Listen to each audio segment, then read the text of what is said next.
ప్రవహిస్తున్నాయి. Atmakur market yard జలదిగ్బంధంలో చిక్కుకుంది. 2 అడుగుల మేర వర్షపు నీరు నిలిచిపోయింది.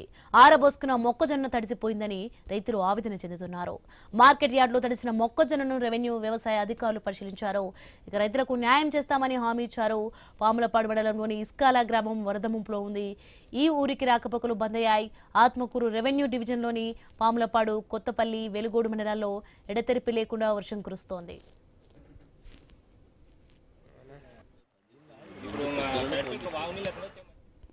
ఇక ఆత్మకూరు మార్కెట్ యార్డ్ ను ఎమ్మెల్యే బుడ్డా రాజశేఖర రెడ్డి సందర్శించారు.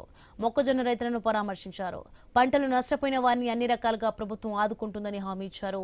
అధికారులు పంటలు పరిశీలించి నివేదికలు అందిస్తారని తెలిపారు. రైతులు ఆందోళన చెందవద్దని సూచించారు.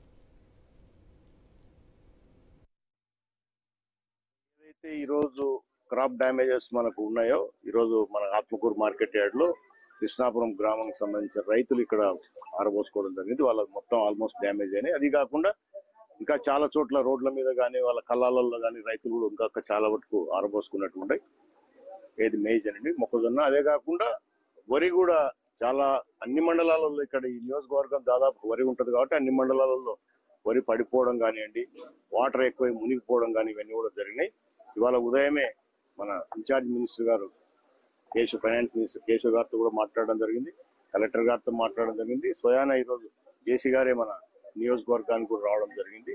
ఇదే కాకుండా లోతట్టు ప్రాంతాలు ఇందాక జేసీ గారు చెప్పినట్టు లో లెవెల్ ఏరియాస్ కంతా కూడా నీళ్లు వచ్చి కూడా ప్రజలకు కొంచెం ఇబ్బంది పడతా ఉన్నారు. వాళ్ళంతా కూడా జాగ్రత్తగా ఉండాలి. నంద్యాలలోని కుందు నది పరివాహక ప్రాంతాలను మంత్రి ఫరూక్, జిల్లా కలెక్టర్ రాజకుమారి పరిశీలించారు. జిల్లాలో 6 వాగులు పొంగి పొర్లుతున్నాయని తెలిపారు. లోతట్టు ప్రాంత ప్రజలు అప్రమత్తంగా ఉండాలని సూచించారు. వరద ప్రభావిత ప్రాంత ప్రజలను సురక్షిత ప్రాంతాలకు తరలిస్తున్నామన్నారు. వర్షాలకు నష్టపోయిన రైతులకు ప్రభుత్వం నష్టపరిహారం చెల్లిస్తుందని మంత్రి ఫరూక్ హామీ ఇచ్చారు. రైతులు ఆందోళన చెందవద్దని సూచించారు.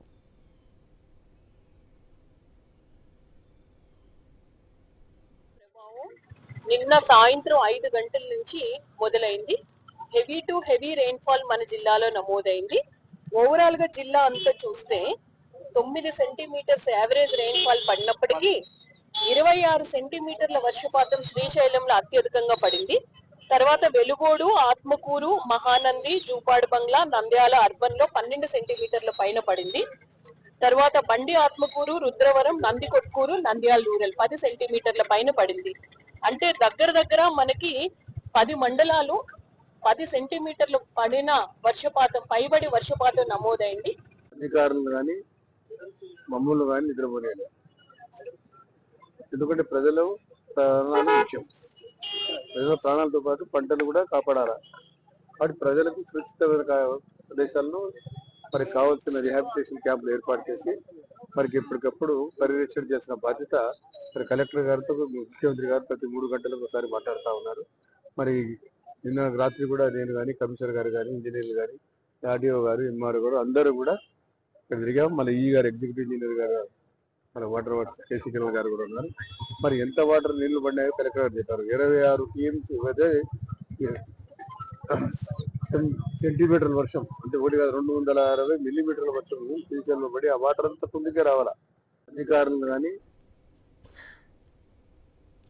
మొందా తుఫాన్ రైతుల పాలిట శాపంగా మారింది. మన్యం జిల్లా పాలకొండలో చేతికి అందాల్సిన పంట నీట మునగడంతో రైతులు లబోదిబోమంటున్నారు. పాలకొండ వ్యాప్తంగా 150 ఎకరాల వరి పంట నీట మునగడంతో కన్నీరు మున్నీరవుతున్నారు.